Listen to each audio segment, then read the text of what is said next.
안녕하십니까. 평택촌놈 주식TV 봉선생 이강민입니다. 종목 분석. 오늘은 LG전자에 대해서 살펴볼까 합니다. 참 LG전자 참 역사가 있는 그런 기업이죠. LG전자 같은 경우에는 금등사로 출발을 했었고요. 과거에 이렇게 기억하시는 분들은 역시 뭐 골드스타를 많이 기억을 하실 겁니다. 뭐 럭키금성 이렇게 얘기를 많이 했었는데요. 골드스타라는 뭐 그런 상호로 메이커로 굉장히 그 엄청난 그 흐름을 보였었던 그런 기억이 있습니다. 순간의 선택이 10년을 좌우한다. 뭐 그런 광고 카피도 있었는데요. 아직도 아마 기억에 생생하신 분들이 많으실 거예요. 거의 뭐 전자업계를 선두적으로 이끌고 갔던, 선도했던 그런 기업이고요. 사실, 그 한국의 어떤 그 전자산업을 발전시킨, 가장 그 영향이 큰 그런 기업이 아닌가 생각을 합니다. 백색가전이 위주의 어떤 그 성장을 할 시기에 뭐 엄청난 그런 흐름들을 보였었죠. 그래서 뭐 거의 뭐 한국 최초의 여러 가지들을 생산을 했었고 수출했었던 그런 기업인데요. 다만 이제 그 이후에 삼성이 이 전자 쪽에 뛰어들면서 사실 LG로서는 약간 좀 배신감도 들었을 거예요. 뭐 그런 여러 가지 또 그런 관계가 있습니다만은 어쨌든 그 LG가 국내에서 계속 앞서가던 그런 흐름에서 삼성이 또 추격하던 수 있는 그런 어떤 계기를 마련해 준 것도 LG 내부에 있었어요. 80년대 후반에 어떤 그 노조와 사측의 어떤 그런 조금 이런 대립적인 그런 모습이 나오면서 사실 그런 부분에서 조금 손해를 봤다고 볼 수가 있겠죠. 당시에 이제 삼성이 뭐 엄청나게 이렇게 그 투자를 하고 그러면서 사실 이제 좀 글로벌 가전시장에서 1, 2위의 위치를 계속 다투고 있습니다만 여러 가지로 좀 아쉬운 부분도 있는 게 LG전자입니다. LG전자의 가장 아쉬운 부분이라고 하면은 역시 외환위기 당시죠. IMF 외환위기 당시에 어떤 그 기업들의 합병, 그런 그 흐름에서 현대전자에 LG반도체를 넘겨줬다는 가장 큰 아쉬움이죠. 하이닉스죠. 하이닉스가 출범하게 된 그런 흐름인데요. 당시에 사실은 뭐 굉장히 억울하죠. 예, 정부에서 그렇게 이제 추진을 하다 보니까 그렇게 됐는데, 반도체가 없는 게 지금 LG로서는 굉장히 그 뼈아픈 그런 흐름이죠. 사실 반도체 분야를 계속 가지고 있었으면, 삼성과 뭐 이 정도까지의 격차가 나지 않았을 가능성이 있는데, 그런 것들이 굉장히 아쉽다 볼 수가 있겠습니다. 다만 이제 역사의 뒤안길로 이미 사라진 그런 흐름이기 때문에 어쩔 수가 없는 그런 흐름이고요. LG전자 같은 경우에는 뭐 최근의 흐름 자체는 역시 뭐 가전 쪽의 어떤 그런 흐름들, 뭐 모바일, 뭐 이런 것들의 흐름도 있지만 또 LED 디스플레이라든지 LG 이노텍 이런 것들 그 자회사들의 흐름들에 따라서 주가의 흐름이나 이런 것들도 나오고요. 실적이 가장 중요하겠죠. 그런데 역시 가전이나 모바일 쪽에서 그렇게 지금까지는 괜찮습니다만은 어떤 향후의 그 성장성에 대해서는 좀 의문이 붙는 게 사실이거든요. 특히 모바일 쪽은 굉장히 좀 취약한 그런 부분이죠. 그런 부분들이 좀 개선이 돼야 되는데 좋지 않다 볼 수가 있겠고요. 가전 같은 경우에는 글로벌 1, 2위를 삼성과 다투고 있지 않습니까? 가전 쪽에서는 굉장히 그 호평을 받고 계속해서 좋은 흐름이 나오기 때문에 그런 부분들은 당분간 이어질 가능성이 높습니다. 다만 여기에서 뭔가 확실하게 이 그 현재의 어떤 흐름을 업그레이드 시킬 수 있는 한 단계 점프할 수 있는 그런 어떤 분야가 없다는 거죠. 그런 게 조금 아쉽다. 그런데 그런 것들이 뭐 향후에 만들어질 수도 있겠지만 지금으로서는 좀 그런 것들이 보이지 않는다. 그게 가장 좀 아쉬운 부분이라고 할 수가 있을 것 같습니다. 어쨌든 LG그룹의 주축 기업이고요. 그리고 역사가 있는 기업입니다.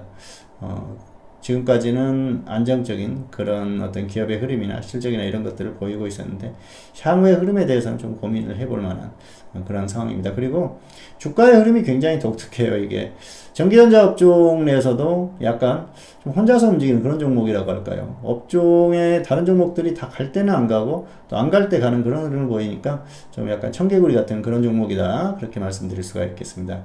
자, 조금 더 자세히 살펴보도록 하겠습니다. 네, LG전자인데요. LG전자를 보시면은 LG가 최대 주주로 돼 있죠. 국민연금 있고요. 실적 부분이 굉장히 좋습니다. 뭐 가전이나 이쪽에서 굉장히 좋아요. 그래서 최근 흐름 자체는 괜찮습니다. 그래서 이런 부분들이 좀 계속 이어져야 되는데 사실 좀 아쉬운 부분이 역시 그 모바일 쪽과 반도체 쪽이 아쉽다는 거죠. 그 반도체를 사업을 지금 하고 있었으면 굉장히 좋았을 텐데 그런 부분이 아쉽다 볼 수가 있겠고요. 어쨌든 그 가전 쪽에서는 좋은 흐름을 유지하고 있습니다. 그래서 당분간은 이런 괜찮은 흐름이 이어질 가능성이 높은데요. 어떤 실적의 어떤 그 폭발력이나 이런 성장성에는 어느 정도 조금 한계가 온 게 아닌가 그렇게 생각을 합니다. 지금 뭐 실적이나 이런 부분들이 이제 뭐 폭발적으로 느는 그런 흐름은 아니죠. 다만 이제 뭐 영업이익이 좀 좋아지고 있는 그런 흐름들이 나오고 있습니다. 이런 부분들이 계속 이어져야 되는데 아무래도 이게 뭐 계속해서 폭발하기는 좀 힘들다 그 정도로 보시면 될 것 같고요. 자, 보시면 수급을 보시면은 뭐 최근에 외국인하고 기관이 조금 매수하는 흐름이 나오는데요. 이전에는 뭐 그 외국인도 매도하고 기관도 매도하는 흐름이었어요. 자, 그렇다고 하면 주가의 흐름이 좋지 않겠죠. 네, 주가의 흐름이 이렇게 다운되는 흐름이었습니다.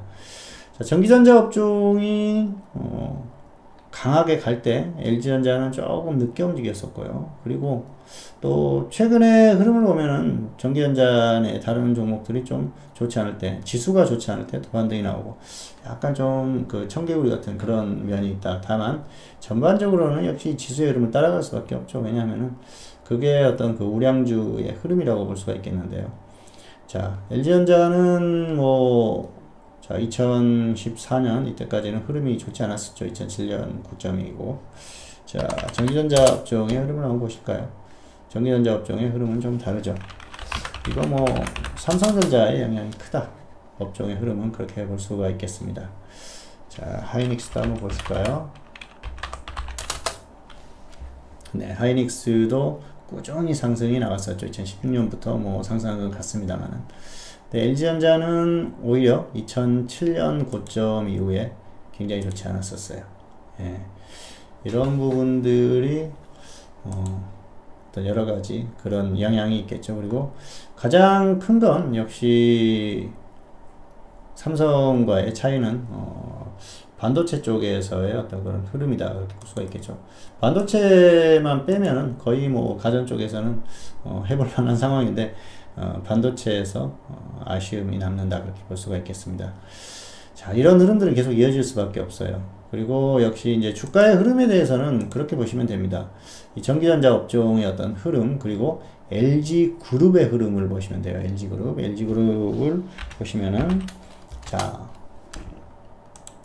LG 지주회사죠. 그리고 LG 디스플레이, LG 이노텍 이런 그 기업들 전반적인 주가의 흐름에 영향을 많이 받습니다. 그룹주들이 움직일 때 같이 움직이는 그런 흐름이 강합니다. 그리고 LG전자가 최근에 약했던 건 자, 물론 지수를 따라서 약한 흐름을 보이기도 했습니다만은 LG 디스플레이의 영향도 컸습니다. LG 디스플레이가 최근에 디스플레이 쪽의 어떤 그 흐름들이 좀 좋지 않았었거든요. LCD 쪽의 흐름이 좋지 않다 보니까 실적이 적자가 나고 그런 흐름이 나오면서 주가의 흐름도 좋지 않았기 때문에 자, 모회사인 LG전자의 흐름도 영향을 받을 수밖에 없겠죠. 그래서 이 LG전자 같은 경우에는 당분간은 그렇게 흐름이 강하게 나올 것 같지는 않습니다. 물론 지수의 흐름이 좋지 않기 때문에 그런 흐름이 나오는데요. 그걸 빼고서라도 어떤 지수의 흐름이 괜찮더라도 다른 전기전자 업종에 있는 종목들보다는 약할 가능성이 높습니다. 그게 바로 자회사들의 어떤 흐름인데요. 특히 LED 디스플레이의 그런 흐름 이런 것들이 상당히 좀 중요하게 영향을 미칠 가능성이 크다. 그리고 삼성처럼 반도체라는 확실한 이런 무기가 없어요. 가전으로서는 충분히 경쟁력이 있지만은 반도체 쪽에 어떤 그런 무기가 없기 때문에 당분간은 조금 그 어떤 주가의 흐름에 있어서는 고전할 가능성이 있다. 다만 그 정말 이게 낙폭이 컸다가 전반적으로 지수가 반등하고 업종이 반등할 때는 결국은 반등이 나옵니다. 그런데 약간 다른 그 종목들과는 좀 타이밍이 조금 늦을 수 있다는 그런 흐름들을 최근까지 보였었죠. 그래서 그런 것들을 기억하실 필요가 있겠고요.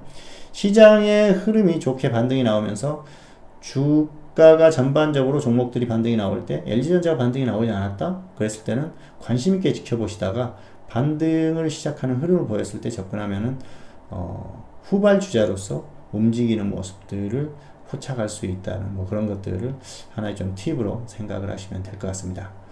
자, 이게 주가 흐름도 2017년부터 강하게 반등이 나왔지 않습니까? 삼성전자하고 비교를 한번 해볼까요? 어떻습니까? 2016년부터 갔죠. 하이닉스도 보시겠습니다. 2016년. 자, LG이노텍이 2017년 이전부터 약간 상승이 나왔었죠. 그리고 LG디스플레이. 자, LG디스플레이는 2016년부터 꾸준히 상승이 나왔다가 오히려 2017년에 고점을 찍고 하락했습니다. 이건 그 업황, 어떤 실적에 대한 그런 부분이 크다 그렇게 보시면 될 것 같고요. LG전자는 어떻습니까? LG그룹주들이 전반적으로 LG이노텍과 LG전자가 좀 늦었는데요. 자, 여기에서 보시면은 다른 전기전자 업종에 있는 종목들, 삼성전자라든지 하이닉스, 자, 1, 2위 기업이죠. 이 기업들이 움직이고 나서, 그리고 나서 향후에 따라가는 그런 흐름을 보였다는 것이죠. 그래서 이게 최근에 그 LG전자의 어떤 그 움직임의 특성이기 때문에 그런 것들을 보시고요. 그리고 전반적으로 LG그룹주들이 움직일 때 같이 그때 흐름을 보고 접근해도 무난하다. 그렇게 설명을 드리겠습니다. 그래서 역시 전기전자 업종이 움직인다고 해서 LG전자가 반드시 같이 움직이지는 않으니까 먼저 다른 종목들을 공략을 하고 향후에 후발주자로서 공략을 해도 충분한 흐름이 나왔던 게 LG전자의 흐름이기 때문에 이후에도 이런 흐름이 나온다고 하면 움직이지 않는다면 후발주자로서 움직일 수 있다는 걸 항상 생각하시면서 대응을 하시면 좋을 것 같습니다. 자, 일단 당분간은 흐름 자체가 완전히 꺾인 흐름이기 때문에 지수의 흐름을 따라서 더 꺾일 가능성이 상당히 큽니다. 그래서 당분간은 너무 큰 기대는 하지 말자, 이 정도로 말씀을 마치도록 하겠습니다. 자, 오늘은 LG전자에 대해서 살펴봤는데요. 다음 시간에 또 다른 종목으로 찾아뵙도록 하겠습니다. 감사합니다.